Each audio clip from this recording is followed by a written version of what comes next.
नमस्कार दोस्तों, मैं सौरभ आप सबका स्वागत करता हूं अपने YouTube चैनल टॉक क्लासेस में। जैसा कि आप सबको पता है, खंड शिक्षा अधिकारी का पेपर 16 अगस्त को होने वाला है, जिसके अंतर्गत मैं बीओ टेस्ट सीरीज चला रहा हूं, जिसका आज ये तीसरा पार्ट है। इसमें 100 महत्वपूर्ण प्रश्न हैं जो आपकी परीक्षा में आ सकते हैं, तो आप वीडियो को अंत तक जरूर देखें। चलिए बिना देरी करते हुए वीडियो शुरू करते हैं। पहला प्रश्न है, ऋग वैदिक काल के प्रारंभ में निम्न में से किसे महत्वपूर्ण मूल्यवान संपत्ति समझा जाता था? ए भूमि को, बी गाय को, सी स्त्री को या डी जल को? तो जो इसका सही आंसर वह है बी गाय को। चलिए अगले प्रश्न पर। अगला प्रश्न है, निम्नलिखित में से कौन सिकंदर के साथ भारत नहीं आया था? ए निर्याकस, बी आनेसिक्टिड्स या सी डाईमेकस या डी आरिस्टोब्लूरस? तो जो इसका सही आंसर वह है सी डाईमेकस नहीं आया था। चलिए अगले प्रश्न पर। अगला प्रश्न है, सर्ग प्रतिसर्ग वंश मनवंतर और वंशानुचरित संकेतक है? ए वेदों के, बी पुराणों के, सी उपनिषदों के या डी सूत्रों के? तो इसका सही आंसर है बी पुराणों के। चलिए अगले प्रश्न पर। अगला प्रश्न है, निम्न में से कौन सागरीय राष्ट्रीय उद्यान है? ए भीतरकनिका, बी सुंदरवन, सी गहिरमाथा या डी मन्नार की खाड़ी? तो जो इसका सही आंसर वह है डी मन्नार की खाड़ी। चलिए अगले प्रश्न पर। अगला प्रश्न है, निम्नलिखित राज्यों की मत्स्य उत्पादन का सही अवरोही क्रम है? मतलब जहाँ ज़्यादा उसके बाद कम। पहला है गुजरात, केरल, आंध्र प्रदेश, तमिलनाडु। दूसरा है केरल, गुजरात, आंध्र प्रदेश, तमिलनाडु। तीसरा आंध्र प्रदेश, गुजरात, केरल, तमिलनाडु। चौथा है तमिलनाडु, आंध्र प्रदेश, गुजरात, केरल। तो जो इसका सही आंसर है वह है सी, पहले आंध्र प्रदेश, फिर गुजरात, फिर केरल, फिर तमिलनाडु। चलिए अगले प्रश्न पर। अगला प्रश्न है, निम्न में से कौन सा मरुस्थल दक्षिण गोलार्ध में स्थित है? ए कालाहारी, बी गोबी, सी चिहुआहुआन या डी सहारा? तो जिसका सही आंसर वह है ए कालाहारी। चलिए अगले प्रश्न पर। अगला प्रश्न है, हमारे उपग्रह में मृदु जल की सर्वाधिक मात्रा है? नदियों में, झीलों एवं झरनों में या सी महाद्वीपीय एवं पर्वतीय हिमनदों या स्थायी हिम में या डी भूमिगत जल में? तो जो इसका सही आंसर है वह है सी महाद्वीपीय एवं पर्वतीय हिमनदों में। चलिए अगला प्रश्न। अगला प्रश्न है, वायुमंडल के अधोलिखित मंडलों को उनके पृथ्वी के धरातल से बढ़ती हुई दूरी के अनुक्रम में व्यवस्थित कीजिए। पहला है तापीय मंडल, दूसरा है क्षोभ मंडल, तीसरा है समताप मंडल, चौथा है मध्य मंडल। तो जो इसका सही क्रम होगा वह है डी, पहले आएगा आपका क्षोभ मंडल, फिर आएगा समताप मंडल, फिर आएगा मध्य मंडल, फिर लास्ट में आएगा आपका तीसरा लास्ट में आएगा तापीय मंडल। चलिए अगले प्रश्न की तरफ बढ़ते हैं। अगला प्रश्न है, निम्न में कौन सुमेलित नहीं है? ए विश्व का सबसे ऊंचा जलप्रपात टुगेला प्रपात, बी विश्व का सबसे बड़ी ताजे जल की झील जो है वो सुपीरियर झील, सी विश्व का सबसे ऊंची नावगम्य झील वो है टीटीकाका झील, डी विश्व की दूसरी सबसे गहरी झील टांगानिका झील? जो इसका सही आंसर वह है ए, विश्व का सबसे ऊंचा जलप्रपात टुगेला प्रपात पर नहीं है। चलिए अगले प्रश्न पर। अगला प्रश्न है, निम्नलिखित युग्मों में से कौन सा सुमेलित नहीं है? तो उद्योग है और उसका स्थान है। तो कागज जो है ओंटेरियो में है, रासायनिक जो है टेक्सास में है, मोटर कार जो है वो नागोया में है, जो सूती वस्त्र है वह डेट्रोइट में नहीं है, वह कहाँ है? मैनचेस्टर में। मैनचेस्टर सूती वस्त्र का जो सबसे बड़ा स्थान है उद्योग का वो मैनचेस्टर है। ड्रेयोट जो है वो ऑटोमोबाइल के लिए, ऑटोमोबाइल। चलिए अगले प्रश्न पर।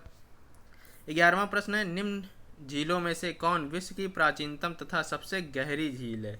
ए बैकाल झील, बी ह्यूरन झील, सी विक्टोरिया झील या डी विनीपेग झील? तो जो इसका सही आंसर वह है ए बैकाल झील। चलिए अगले प्रश्न पर।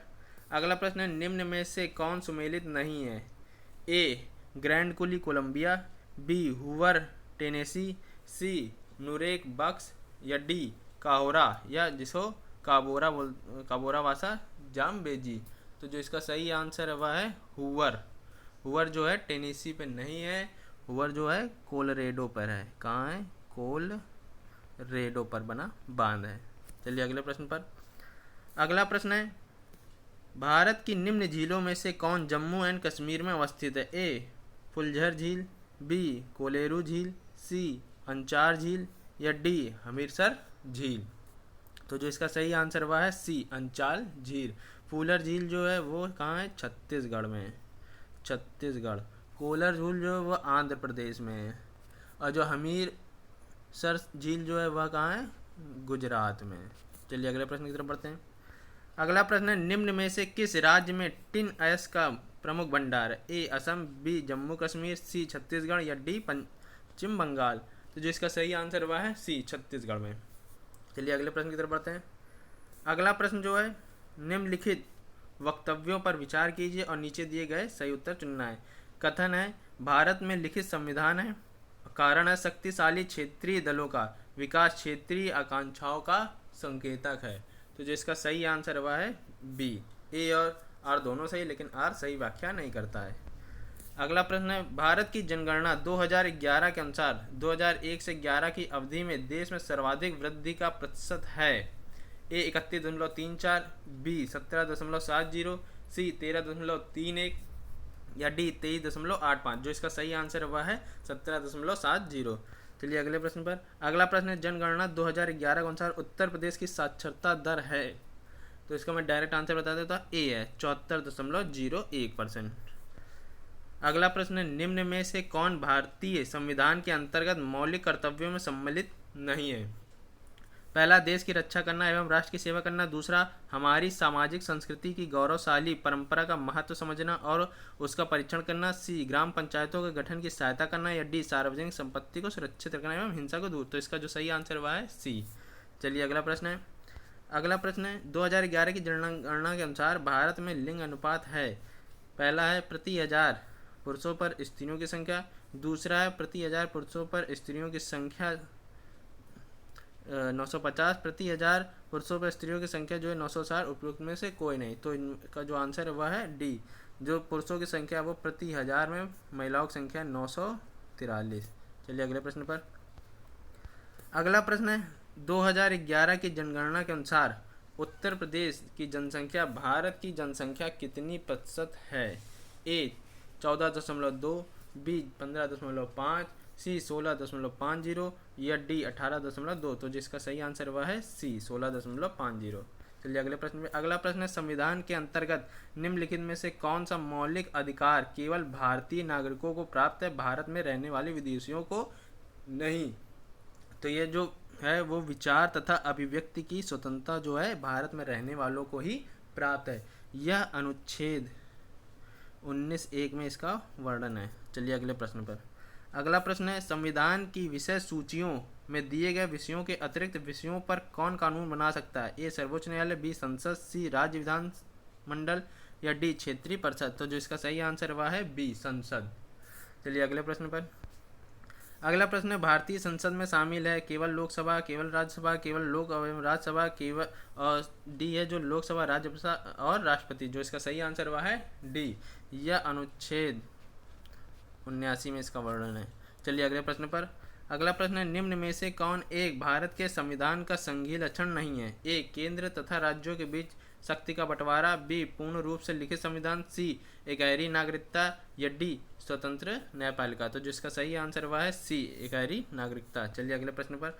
अगला प्रश्न है, भारत के उपराष्ट्रपति की अनुपस्थिति में यदि उपराष्ट्रपति उपलब्ध नहीं है तो राष्ट्रपति की तरह निम्नलिखित में से कौन कार्य कर सकता है? तो जो इसका आंसर हुआ है ए, भारत के प्रधान न्यायाधीश कर सकते हैं। चलिए अगले प्रश्न पर। अगला प्रश्न है, निम्न में से किस राज्य में सर्वप्रथम लोकायुक्त कार्यालय की स्थापना हुई? महाराष्ट्र, उत्तर प्रदेश, बिहार या उड़ीसा। तो जिसका सही आंसर हुआ है उड़ीसा में हुई है इसकी स्थापना। चलिए अगले प्रश्न पर। अगला प्रश्न जो है, नीचे दिए गए कूट को मिलाना है। कथन है, राष्ट्रीय मानवाधिकार आयोग का अध्यक्ष वह व्यक्ति होता है जो भारत का मुख्य न्यायाधीश रह चुका हो। कारण है, उक्त आयोग का अध्यक्ष का कार्यकाल 5 वर्ष अथवा 70 वर्ष के आयु पर्यंत पर जो पहले हो आधारित होता है। तो जो इसका सही आंसर हुआ है सी। ए और आर दोनों सही हैं। चलिए अगला प्रश्न। अगला प्रश्न है, संघ की कार्यपालिका शक्ति निहित है। तो किसमें निहित है? राष्ट्रपति में निहित है। चलिए अगला प्रश्न। अगला प्रश्न है, संविधान का निम्न अनुच्छेदों में से कौन एक उपबंधिता करता है कि मत बराबर होने की दशा में लोकसभा के अध्यक्ष का मत निर्णायक होगा और वह उसका प्रयोग करेगा। इम्पॉर्टेंट प्रश्न है, ये आपके प्रश्न में आ सकता है। तो इसका जो अनुच्छेद है वह अनुच्छेद 100 में है। चलिए अगला प्रश्न। अगला प्रश्न है, अनुच्छेद 108 के अंतर्गत लोकसभा और राज्यसभा की संयुक्त बैठक आहूत की जाती है। तो जो लोकसभा और राज्यसभा की संयुक्त बैठक वह राष्ट्रपति द्वारा आहूत की जाती है। चलिए अगला प्रश्न। अगला प्रश्न है, संसद में शून्यकाल का समय है। ए सुबह 9 से 10 बजे, बी सुबह 10 से 11, सी 11 से दोपहर 12 या डी दोपहर 12 से अपराह्न 1। तो जो इसका सही आंसर है वह है डी, दोपहर 12 बजे से अपराह्न 1 बजे। यह इंपॉर्टेंट क्वेश्चन है। चलिए अगला प्रश्न। अगला प्रश्न है, भारत में मत देने का अधिकार निम्नलिखित अधिकारों में से कौन सा है। तो यह एक संवैधानिक अधिकार है। चलिए अगला प्रश्न। अगला प्रश्न है, व्यक्तिगत स्वतंत्रता के लिए उच्चतम न्यायालय, यहाँ होगा उच्चतम न्यायालय निम्नलिखित में से किस रिट को जारी कर सकता है। ए परमादेश, बी अधिकार परीक्षा, सी बंदी प्रत्यक्षीकरण या डी प्रतिषेध। तो इसका जो सही आंसर है वह है सी बंदी प्रत्यक्षीकरण को। यह अनुच्छेद 224 के अंतर्गत 226 के अंतर्गत है। चलिए अगला प्रश्न। अगला प्रश्न है, लोकसभा में एंग्लो इंडियन समुदाय के लिए आरक्षण प्रावधान संविधान में किया गया है। तो यह अनुच्छेद 331 द्वारा किया गया है। चलिए अगला प्रश्न। अगला प्रश्न में कारण है और कथन है, उसमें कौन सा ये बताना है। कथन है, राज्य निर्वाचन आयोग एक संवैधानिक प्राधिकरण है। कारण, ग्रामीण स्थानीय निकायों के निर्वाचन पर भारत के निर्वाचन आयोग का निरीक्षण रहता है। तो जो इसका सही आंसर है वह है डी, ए सही है किंतु आर गलत है। चलिए अगला प्रश्न। अगला प्रश्न, निम्नलिखित में से किस वाद ने भारतीय संविधान के मूल संरचना के सिद्धांत की रूपरेखा प्रतिपादित की। ए गोपालन बनाम मद्रास राज्य, बी गोलकनाथ बनाम पंजाब राज्य, सी केशवानंद भारती बनाम केरल राज्य या डी उपरोक्त में से कोई नहीं। तो जो इसका सही आंसर हुआ है सी केशवानंद भारती बनाम केरल राज्य। चलिए अगला प्रश्न। अगला प्रश्न है, भारत के राष्ट्रपति को महाभियोग द्वारा हटाने की प्रक्रिया निम्नलिखित में से किस अनुच्छेद में। अनुच्छेद 53, अनुच्छेद 61, अनुच्छेद 74 या अनुच्छेद 13। तो जो इसका सही आंसर हुआ है डी अनुच्छेद 61। अगर ऑप्शन में अनुच्छेद 61 ए हो, फर्स्ट हो, तो आप ये लगाएंगे, नहीं तो अनुच्छेद 61 में है। चलिए अगला प्रश्न। अगला प्रश्न है, कथन है और कारण है।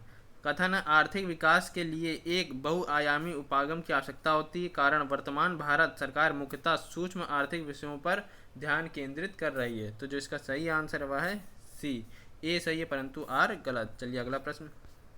अगला प्रश्न है, निम्नलिखित में से कौन भारत के राष्ट्रपति के निर्वाचन हेतु निर्वाचक गण में सम्मिलित नहीं है।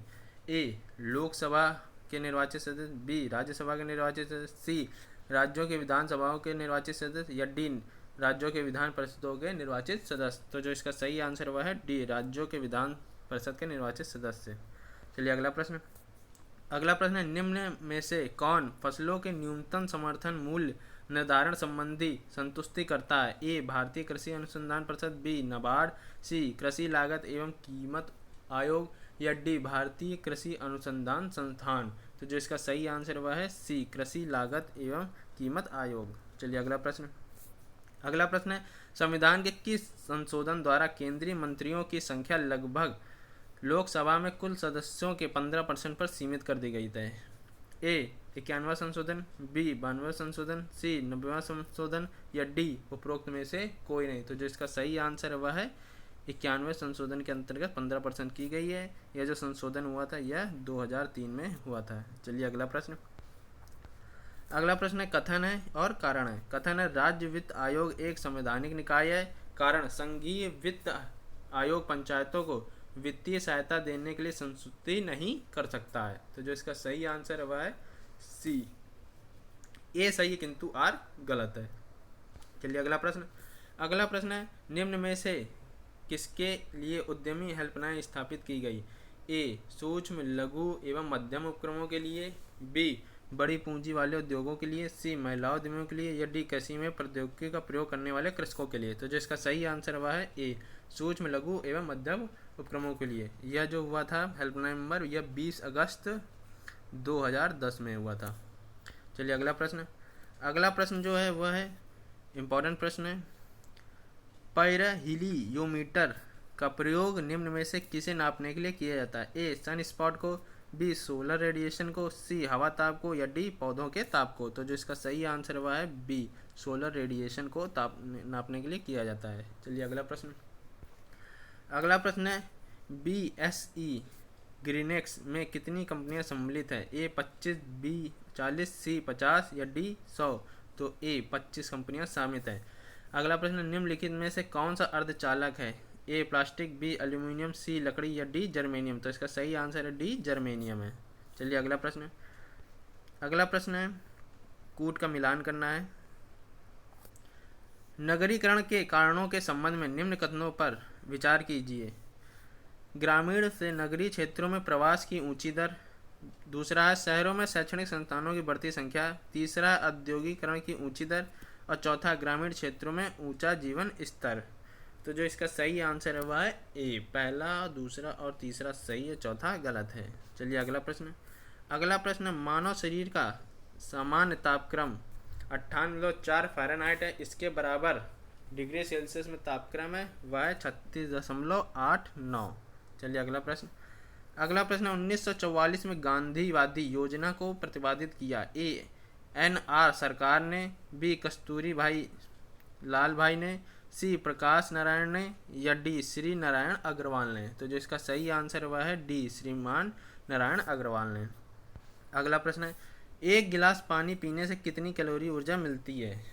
ए 0, बी 15, सी 25 या डी 50। तो जो इसका सही आंसर वह है ए, 0 कैलोरी ऊर्जा मिलती है। अगला प्रश्न है, आकाश का नीला रंग इस कारण होता है। ए प्रकाश का प्रकीर्णन, बी प्रकाश का परिक्षेपण क्षेपण या सी प्रकाश का व्यतिकरण या डी सूर्य द्वारा नीले प्रकाश का अन्य रंगों के तुलना में अधिक उत्सर्जन। तो जिसका सही आंसर है वह है ए, प्रकाश का प्रकीर्णन। चलिए अगला प्रश्न। अगला प्रश्न है, बॉक्साइट अयस्क है। ए लोहे का, बी एल्यूमिनियम का, सी तांबे का या डी सोने का। तो जिसका सही आंसर है वह बी, एल्यूमिनियम का अयस्क है। चलिए अगले प्रश्न की तरफ। अगला प्रश्न है, कांसा मिश्रित धातु है। ए तांबा व टिन, बी तांबा व चांदी, सी तांबा व जस्ता या डी तांबा व सीसा। तो जो इसका सही आंसर वह है ए, तांबा व टिन का। चलिए अगले प्रश्न की तरफ। अगला प्रश्न है, रोगियों के दांत देखने में दंत चिकित्सकों द्वारा प्रयुक्त दर्पण होता है। ए उत्तल, बी अवतल, सी समतल या डी उपरोक्त में से कोई नहीं। इसका सही आंसर है बी, अवतल दर्पण। चलिए अगले प्रश्न पर। अगला प्रश्न है, निम्नलिखित में से किस देश में गैसोलीन में इथेनॉल मिश्रित करना कानून अनिवार्य कर दिया है? ए चीन, बी यूके, सी स्विट्जरलैंड या डी ब्राज़ील। तो इसका सही आंसर है डी, ब्राज़ील ने, डी ब्राज़ील ने कर दिया है। चलिए अगला प्रश्न। अगला प्रश्न है, निकट दृष्टि दोष मायोपिया वाला व्यक्ति देख सकता है, यह देख सकता है। ए नज़दीक स्थित वस्तु को स्पष्ट रूप से, बी दूर स्थित वस्तु को स्पष्ट रूप से, सी नज़दीक एवं दूर स्थित वस्तुओं को स्पष्ट रूप से, ना नज़दीक ना ही दूर रखी वस्तुओं को स्पष्ट रूप से। तो जो इसका सही आंसर वह है ए, नज़दीक स्थित वस्तुओं को स्पष्ट रूप से देख सकता है। चलिए अगला प्रश्न। अगला प्रश्न है, निम्न में से कौन सा तना है? ए सलजम, बी अदरक, सी गाजर या डी शकरकंद। तो इसका सही आंसर है बी, अदरक। चलिए अगला प्रश्न। अगला प्रश्न है, सिगरेट के धुएं में मुख्य प्रदूषक है। ए कार्बन मोनोऑक्साइड व डाइऑक्सिनी, बी कार्बन मोनोऑक्साइड व निकोटीन, सी कार्बन मोनोऑक्साइड व बेंजीन या डी डाइऑक्सिनी एवं बेंजीन। तो जिसका सही आंसर है वह है सी, कार्बन मोनोऑक्साइड व बेंजीन। चलिए अगला प्रश्न। अगला प्रश्न है, कुनैन सिंकोना पादप के किस भाग में प्राकृतिक रूप से पाई जाती? तो वह छाल में पाया जाता है। चलिए अगला प्रश्न। अगला प्रश्न है, निम्न में से कहाँ आर्सेनिक द्वारा जल प्रदूषण सर्वाधिक है? ए हरियाणा, बी राजस्थान, सी मध्य प्रदेश या डी पश्चिम बंगाल। तो जो इसका सही आंसर हुआ है डी, पश्चिम बंगाल में आर्सेनिक द्वारा जल प्रदूषण सर्वाधिक है। चलिए अगला प्रश्न। अगला प्रश्न है, लौंग है। ए तने की गांठ, बी जड़ की गांठें, सी पत्तियां या डी सूखे फूल। तो जिसका सही आंसर हुआ है डी, सूखे फूल। चलिए अगला प्रश्न। अगला प्रश्न, निम्न में से कौन सा पादप हार्मोन है? ए इंसुलिन, बी थायरॉक्सिन, सी एस्ट्रोजन या डी साइटोकाइनिन। तो जो इसका सही आंसर हुआ है डी, साइटोकाइनिन। चलिए अगला प्रश्न। अगला प्रश्न है, शरीर के अंदर लौ की कमी से उत्पन्न होने वाला रोग है वर्णांता, रतौंधी, रक्तहीनता या डी तपेदिक। तो जो इसका सही आंसर वह है सी रक्तहीनता। चलिए अगला प्रश्न। अगला प्रश्न है, पेड़ पौधों में जाइलम मुख्यतः जिम्मेदार है ए आहार वहन के लिए, बी अमीनो एसिड वहन के लिए, सी जल वहन के लिए या डी ऑक्सीजन वहन के लिए। तो जो इसका सही आंसर वह है सी जल वहन के लिए। चलिए अगला प्रश्न। अगला प्रश्न है, मानव गुर्दे में पथरी निम्न में से किसकी वजह से बनती है? तो यह कैल्शियम ऑक्सलेट की वजह से बनती है। चलिए अगला प्रश्न। अगला प्रश्न है, निम्न प्रजातियों में से कौन सी दांत वाली वेलों में विशालतम है? ए फिन बैक वेल या ब्लू वेल या स्पर्म वेल या हम्पबैक वेल। तो जो इसका सही आंसर वह है ब्लू वेल। चलिए अगला प्रश्न। अगला प्रश्न है, यदि कोई मानवीय रोग विश्व के बृहद क्षेत्र में फैलता है तो उसे कहते हैं पेडेमिक, एपिडेमिक या एंडेमिक या एपिजेटिक। तो जो इसका सही आंसर वह है पेडेमिक कहते हैं, पेडेमिक कहते हैं उसको। चलिए अगला प्रश्न। अगला प्रश्न है, जब डॉक्टर किसी को कहता है कि उसे टेट्राप्लेजिया हो गया तो उसका आशय होता है उसे पक्षघात हो गया है, केवल दाएं हाथ में, केवल बाएं हाथ में, केवल दोनों पैरों में, केवल हाथों व पैरों दोनों में। तो जो इसका सही आंसर हुआ है डी हाथों और पैरों दोनों में। चलिए अगला प्रश्न। अगला प्रश्न, निम्न में से कौन सा जल जनित रोग है? ए चेचक, बी मलेरिया, सी हैजा या डी तपेदिक। तो इसका आंसर है सी हैजा जो है जल जनित रोग है। चलिए अगला प्रश्न। अगला प्रश्न, किसी व्यक्ति का रक्तचाप 140 mHg है तो इस उल्लेख में Hg से तात्पर्य है मरकरी से। चलिए अगला प्रश्न।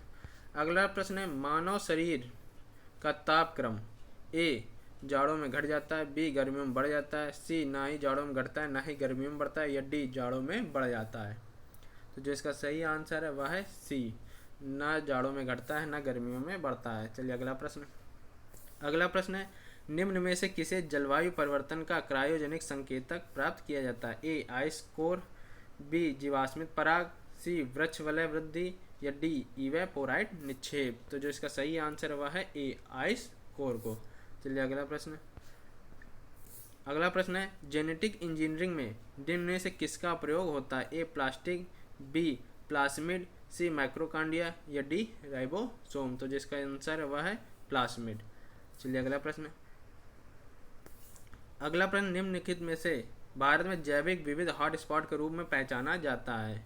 ए सुंदरवन, बी पश्चिम घाट, सी मनास या डी चेरापूंजी। तो इसका सही आंसर है बी पश्चिम घाट। चलिए अगला प्रश्न।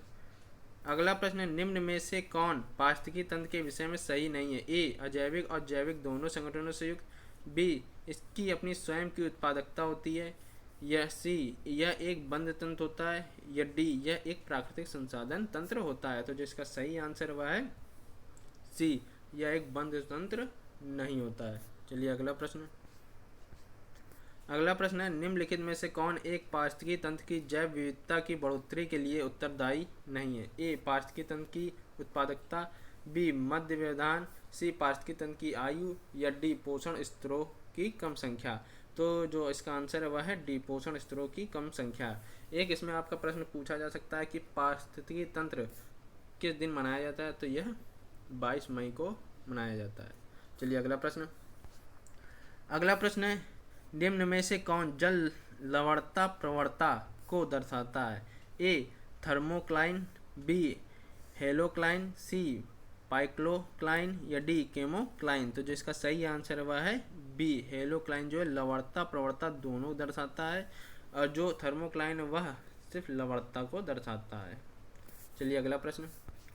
अगला प्रश्न है, निम्न में से कौन प्रवाल निरंजन में सर्वाधिक महत्वपूर्ण कारक है? ए प्रवाल शैलों का खनन, बी प्रवाल रोगों का फैलना, सी सागरीय जल में अवसादों का जमाव या डी वैश्विक ऊष्मन। तो जो इसका सही आंसर हुआ है वैश्विक ऊष्मन। चलिए अगला प्रश्न। अगला प्रश्न है, निम्न में से कौन सा कथन सही है? ए जैव मंडलीय पारिस्थितिकी तंत्र में ऊर्जा का प्रवाह एक दिशा में होता है, बी जैव मंडलीय पारिस्थितिकी तंत्र में ऊर्जा का प्रवाह चक्रीय होता है, सी प्राकृतिक पारिस्थितिकी तंत्र में बढ़ते पोषण स्तर के साथ ऊर्जा सापेक्षिक क्षय घटन होता है, ग्रामीण बढ़ते पोषण के साथ ऊर्जा प्रजातीय सुलभ ऊर्जा का उपभोक्ता करने पर होता है। तो जो इसका सही आंसर है वह है ए। चलिए अगले प्रश्न पे। अगला प्रश्न है, भारत में गिद्धों की कमी का अत्यधिक प्रमुख कारण है तो वह है जानवरों को दर्द निवारक देना। चलिए अगला प्रश्न है निम्नलिखित में से किसे मेगा डाइवर्स देश के रूप में जाना जाता है? ए न्यूजीलैंड, बी ऑस्ट्रेलिया, सी नेपाल या डी ऑस्ट्रिया। तो जो इसका सही आंसर वह है बी ऑस्ट्रेलिया को मेगा डाइवर्स देश के रूप में जाना जाता है। चलिए अगला प्रश्न है निम्नलिखित देशों के नामों में से किसके नाम का मतलब लगभग होता है 40 कबीलों का देश? तो इसका आंसर बी किर्गिस्तान।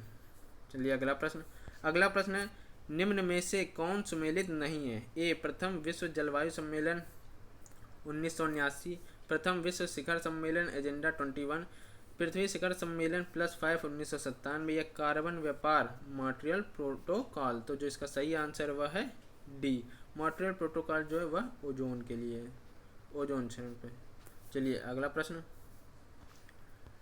प्रश्न है सूची 1 को सूची 2 से मिलाना है। जनजाति और उनके राज्य। जो टोडा जनजाति है वह कहाँ की है? वह है तमिलनाडु की। लेप्चा जनजाति वह है सिक्किम की। बिरहोर जनजाति झारखंड की है। और जो गारो है वह कहाँ की है? मेघालय की है। तो जो इसका सही आंसर है वह है बी। चलिए अगला प्रश्न है निम्नलिखित में से किस देश में उसके कुल क्षेत्रफल का 30% से अधिक क्षेत्र राष्ट्रीय पार्क के अंतर्गत आता है? तो इसका सही आंसर है ए इजराइल का। चलिए अगला प्रश्न है सूची 1 को सूची 2 से मिलाना है। सूची 1 सूची 2 स्वर्णिम त्रिकोण कहाँ है? जो स्वर्णिम त्रिकोण है वह है दक्षिण पूर्व एशिया का अफीम उत्पादक क्षेत्र।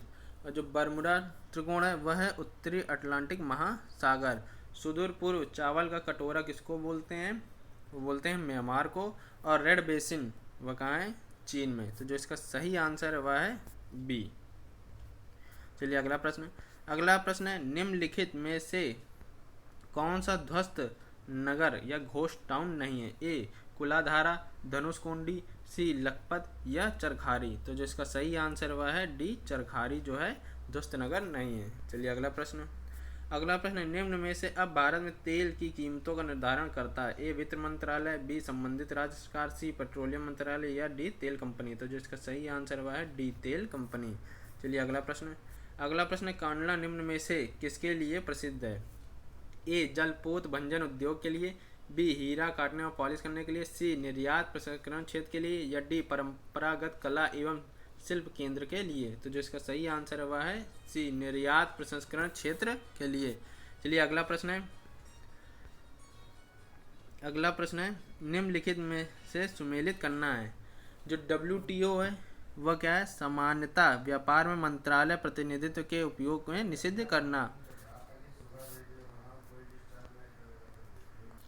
दूसरा है IMF जो है वह क्या है? भुगतान संतुलन में संतुलन ठीक करने के लिए। सार्क जो है दक्षिण एशियाई देशों के बीच सहयोग। और जो IDA वो है नम्य ऋणों की स्वीकृति। तो जो इसका सही ऑप्शन वह है सी इसका जो है सही ऑप्शन है। चलिए अगला प्रश्न जो है 19 नवंबर निम्न में से किस दिवस के रूप में मनाया जाता है? ए विश्व हरित दिवस, बी विश्व निर्धनता दिवस, सी विश्व शौचालय दिवस या डी विश्व स्वच्छ जल दिवस। तो जिसका सही आंसर है वह है सी विश्व शौचालय दिवस। इसमें एक और दिवस मनाया जाता है वह है अंतर्राष्ट्रीय पुरुष दिवस। चलिए अगला प्रश्न नालंदा परियोजना किस मंत्रालय की परियोजना है? ए संस्कृति, बी मानव संसाधन, सी अल्पसंख्यक मामले या डी विदेश। तो जो इसका सही आंसर वह है सी अल्पसंख्यक मामले। चलिए अगला प्रश्न उत्तर प्रदेश में कृषि के लिए उपयुक्त भूमि का प्रतिशत क्या है? ए 56.7, बी 60.7, सी 64.7 या डी 68.7। तो जो इसका सही आंसर वह है डी 68.7। चलिए अगला प्रश्न आलू के उत्पादन में भारत में उत्तर प्रदेश का स्थान क्या है? ए पहला, बी दूसरा, सी तीसरा या डी चौथा। तो इसका जो आंसर वह है ए पहला स्थान है आलू में। चलिए अगला प्रश्न उत्तर प्रदेश के किस जिले में किछौछा दरगाह शरीफ स्थित है? ए संत कबीर नगर, बी मिर्जापुर, सी अम्बेडकर नगर या डी सुल्तानपुर। तो इसका सही आंसर है सी अम्बेडकर नगर। चलिए अगला प्रश्न है, श्रीमती एन राजम का संबंध निम्नलिखित में से किससे वाद्ययंत्र से? ए सितार, बी वायलिन, सी तानपुरा या डी बांसुरी। तो इसका सही आंसर है बी वायलिन से है। चलिए अगला प्रश्न है, इलाहाबाद में किस वर्ष अगले अर्धकुंभ का आयोजन किया गया था? तो यह 2019 में किया गया था। चलिए अगला प्रश्न जो है, निम्न में से किस अवसर पर सोहर गीत का गायन किया जाता है? ए बच्चे के जन्म पर, बी नामकरण, सी मुंडन या डी विवाह। तो इसका सही आंसर है ए बच्चे के जन्म पर। चलिए अगला प्रश्न, लठमार होली के लिए निम्न में से कौन सा स्थान प्रसिद्ध है? ए वृंदावन, बी गोवर्धन, सी बरसाना या डी गोकुल। तो इसका सही आंसर है सी बरसाना प्रसिद्ध है। चलिए अगला और लास्ट क्वेश्चन है, मिट्टी की बारात नामक कविता संग्रह के लेखक कौन है? ए जयशंकर प्रसाद, बी शिव मंगल सुमन, सी महादेव वर्मा या डी मैथिली शरण गुप्त। तो जो इसका सही आंसर हुआ है बी शिव मंगल सुमन जो है मिट्टी के बारात के कविता संग्रह के लेखक हैं। दोस्तों अगर आपको वीडियो अच्छी लगी हो तो चैनल को सब्सक्राइब, वीडियो को लाइक तथा शेयर करता है। राइट हैंड पर जो बेल आइकन है उसे जरूर दबाएं ताकि हमारी लेटेस्ट अपडेट आप तक पहुंचती रहे। धन्यवाद।